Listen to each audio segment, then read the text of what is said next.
Pinagpuputol na ng LGU sa Vigan, Ilocos Sur ang mga punong posibleng mapatumba sa lakas ng hangin dala ng bagyong Juan. Ang iba pang paghahanda sa Ilocos Sur sa live na pagtutok ni Rafi Tima. Rafi?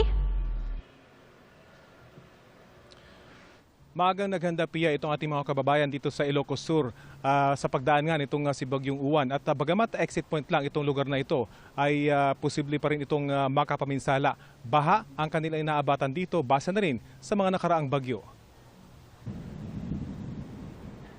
Kahapon pa lang nagsimula ng iakyat ng mga mangingisda ang kanilang mga bangka sa dalampasigan ng Barangay Fuerte sa bayan ng Kawayan, Ilocos Sur. Inakyat po namin kasi meron pong malakas po na bagyo na parating. Inabisuhan ko po yung mga mangingisda dito na wag na po silang pumalaot.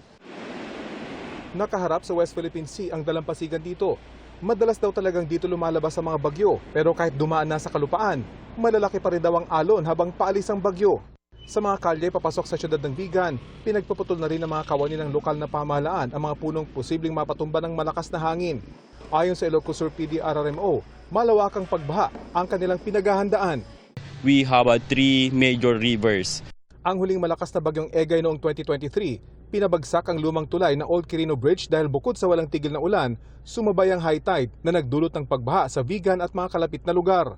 Natuto na yung mga karamihan sa mga residents natin dito sa Ilocos Sur. Handa na ang mga gamit pang rescue, kabilang mga truck at mga bangka. Ang sikat na Kali Crisologo, kapansin-pansing kakaunti ang tao, bagaman Sabado.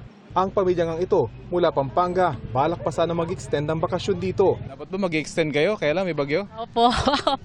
Opo. Nakakatakot din po. So, anong gagawin niyo ngayon? Uuwi na po kami.